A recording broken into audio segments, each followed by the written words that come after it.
Well, let's welcome back our co-host. He is a New York Times best-selling author, retired firefighter, safety engineer, John Gilstrap. Good morning. I just realized that's Kyler's intro music. Yeah, that's right. Yeah. I think, were you on when we talked about that the other morning? No. Yeah. Also, John Doyle now on the Orange Bowl selection committee. Good to see you, John. You sure it's not the kumquat bowl or No. seedless raisins or I'll give you the Orange Bowl All committee. right. The prune bowl. The prune bowl. prune bowl? Oh yeah. That one. Did they ever have a prune bowl? No, They've had but so but, many. but it can't be any worse than that Duke's Mayo Bowl, where the winning coach has to have mayonnaise poured over his head. That doesn't sound like fun to me. No. Unless there's a giant piece of turkey, ham, and some bread that goes with it. Oh, well, I don't want to be the coach if that's the case. Big old sandwich. Interesting segment there with Ben Salango in our comment section. There were some folks who were asking the question, well, what if a person is rehabilitated? What if they've made great strides? It was that what Ben was saying was that you could look at it from the victim's perspective or from the murderer's perspective. He chooses to look at it from the victim's perspective. Well, there's also society's perspective, right? I have this discussion all the time. I like to talk about to judges about this. What is the system really about? Is it about punishment or is it about rehabilitation? I can go either way, actually. It depends on the crime. But for the family of somebody who has been any of the top crimes, murder, rape, that sort of thing, there is no penalty that you can't bring them back. So there's no penalty that's going to feel adequate. So at one level, I can argue they should not be a part of the process. On the other hand, they are the ultimate victim, so of course they should be part of the process. It's really hard. It's a hard problem to solve. No, I think they should be part of the process. I think it's a balance. Primarily, to me, it's society. What is best for society, but also they are impacted, so they got to say. And I think Ben's also right that the parole board needs to do a lot better job of reaching out to them and say, hey, give them enough advance notice. Here's the deal. We want you involved. And I also think Ben's right that 15 years is too short. I am in favor of having it longer than that. So, but I also think, and again, I'm convinced of this, that of all the types of crimes of which people are convicted, though some of the folks who are most easily rehabilitatable tend to be those who are convicted of first-degree murder. Society has less to fear from them than somebody, say, who's a habitual armed robber. Yeah, And to be clear, you're not released after 15 years in West Virginia from first-degree murder. You're just at the first point of eligibility for parole. Oh, and I also think and my guess is that the vast majority don't get released after 15 Oh, they don't. They don't. They absolutely don't. And also, Ben's right that after the first parole hearing, you shouldn't allow them to come up again in a couple of years. Yeah. I think it should be a minimum of 5 years after that first one before you come up the second time, and then another 5. So, yeah, I think he's right about a whole lot. Let's get on to our John and John segment here on the program. Over the next 20 minutes, these two will debate issues back and forth in their own perspectives there, from their own perspectives. Go ahead, Mr. Gilstrap. You can go first this week again. All right. We had Mike Mood on the show, I believe it was on Monday, and talking about a number of issues. But the big one was a letter that was put out to the public by the International Association of Firefighters, the IAFF, from Jefferson County, that was warning the community about brownouts, that the ambulance service, ambulances have to be taken out of service because the commission was not providing enough funding for various things, including some staffing issues. Which means that if somebody, the bottom line of this is, if there is a paid ambulance operator, EMT, paramedic, who couldn't show up for work, then the ambulance would be taken out of service. And the reason is because they didn't have enough. The problem, as it exists now, is too much overtime pay that is going to the paramedics or to the EMTs. So I asked Mike at the time, well, are volunteers allowed to ride on the ambulances? Which is the way it's been forever. That's the system I came up with. It was volunteer. And the answer was No. Now, before I get to the obvious question, before I say the obvious part out loud, we need to understand that when somebody needs an ambulance, what they really need is a ride to the hospital. They don't need a lot of and I did this for a long time, folks, and I rode my first ambulance in 1980. Now, the technology of medical treatment, what's permitted to be done in the field, has changed a lot since I was there, but anatomy and physiology and biology has not. The idea is to not bleed out in the house, to not have, to get respiration restored, get breathing restored, get the heartbeat restored, the very basics.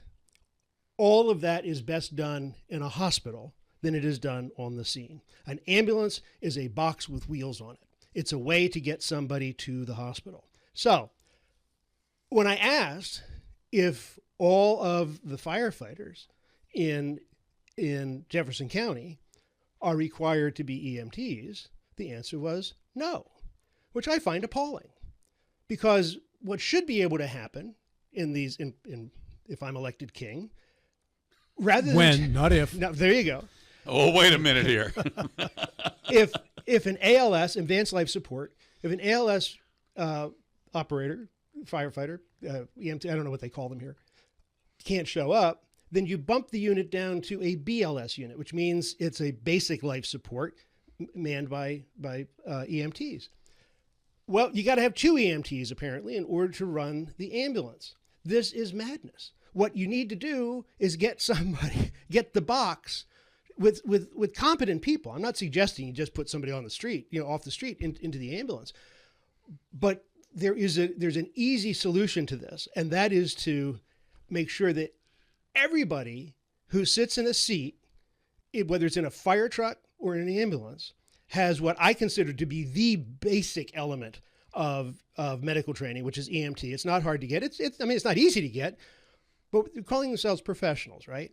Professionals. So everybody should be an EMT, certainly at that level. And then if you've got volunteers who are qualified, it's insanity not to let them man the ambulance. Yet they are prohibited from doing so in Jefferson County for reasons that are absolutely beyond my ken. So I was shocked to see this, to hear Mike talk about this. And the segment kind of ran out before I could pick that scab too deeply.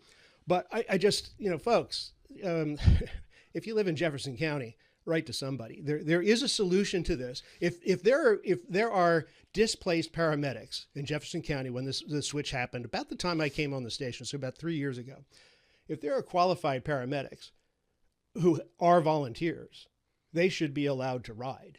And if the only reason they're not allowed to ride is because the firefighters union gets their knickers in a knot because they're not members of the union, there's something radically wrong. Because I'll tell you, when you're on the street and you're bleeding, or if you're having chest pains in your house, nobody gives a rat's patootie whether or not the guy who's helping you is paid or not.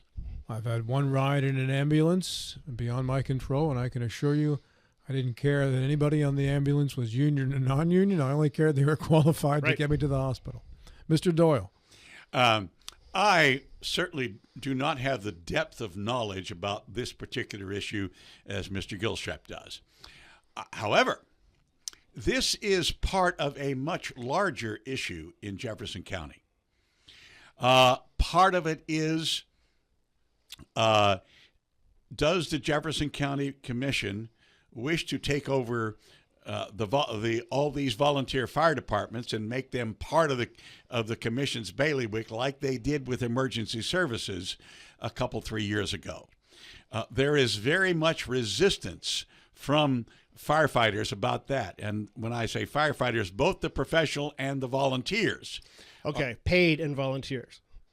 You're right. I accept your correction. Both the paid and the volunteers are opposed to that. Also, and this would be for the paid firefighters, the Jefferson County Commission is seriously considering cutting their benefits by considerable.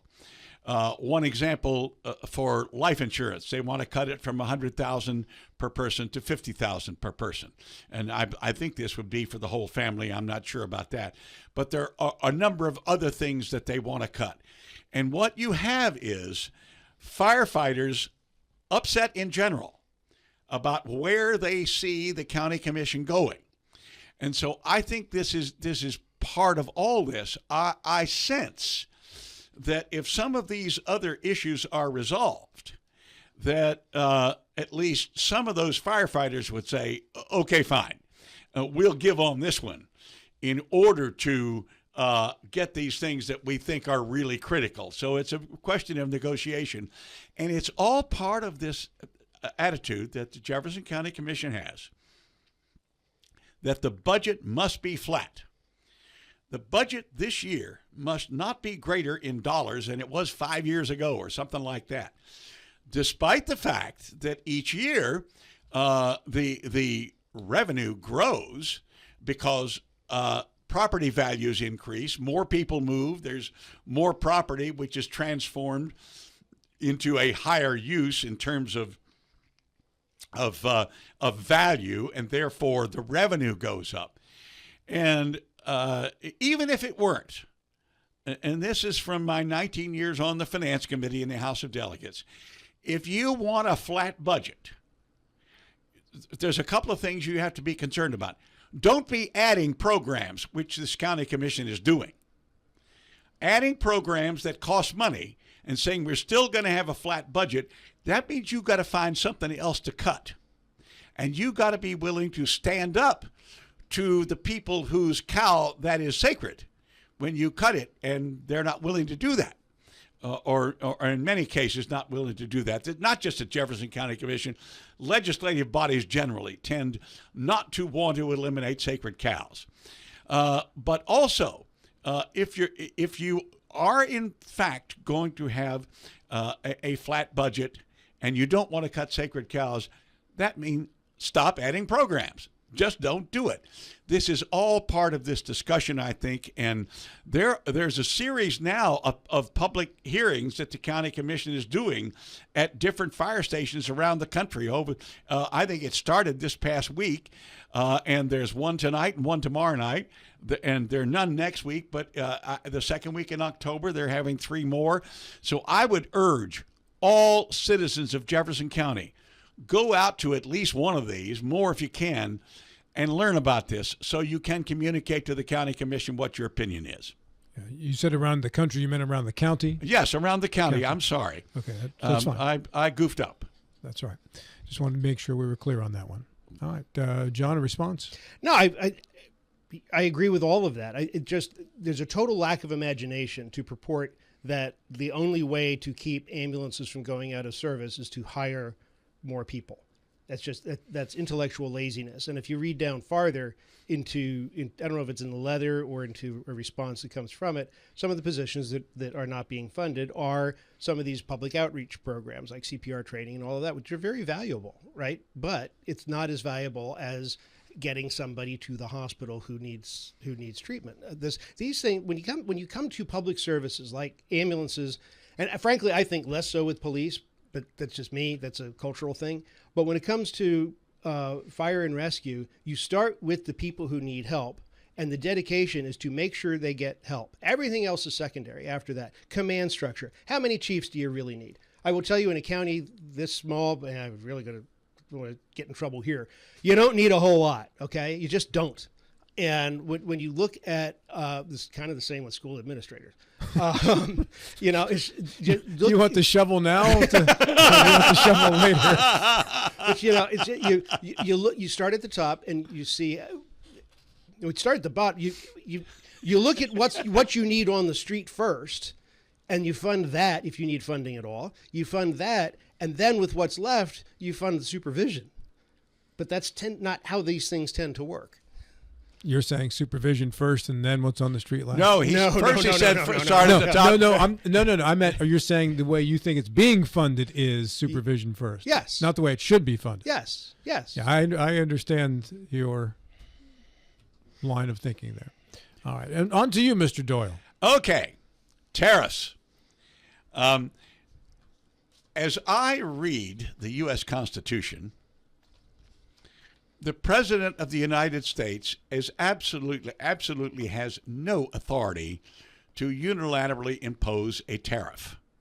That is authority given to the U.S. Congress. And the U.S. Congress can delegate authority. They have delegated a certain limited authority to the president, and I believe President Trump has exceeded that authority. And it's going to the Supreme Court, and the U.S. Supreme Court is going to hear the case very soon. So my question is, will the U.S. Supreme Court rule in favor of President Trump and say if he could unilaterally impose these tariffs, or will they not? I think they won't.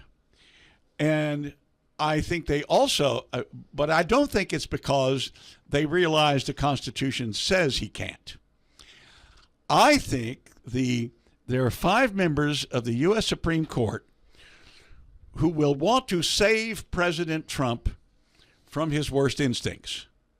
I think they realize that if these tariffs stay in effect, it will so damage the economy that there is no way that the Republicans can retain the U.S. House of Representatives in the 2026 election, even if only the Republican attempts to redistrict are upheld in the courts. It'll be such a wave election that that's not going to make any difference. So I think the Supreme Court will say, and they will rule properly, that in fact he can't do these tariffs without first going to Congress and say, approve these tariffs. And he can get them from the House of Representatives. I don't think he can get past a filibuster in the Senate to get them. And I think the Supreme Court is going to want to help him out. And that's why I think the court will say, no, Donald, you can't do the tariffs by yourself.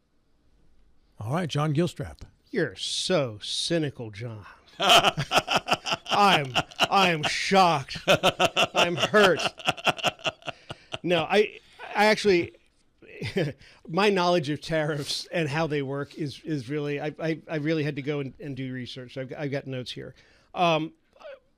Reading through these various notes and not so much reading through the Constitution, I think that the court's role is, the court will recognize that its role is not policy, that its role is about enforcing the Constitution. And from what I find here, that there is precedent and rationale to support Trump's tariffs. Here we go. That the Constitution gives it the exclusive authority for foreign policy to the President of the United States. So giving that authority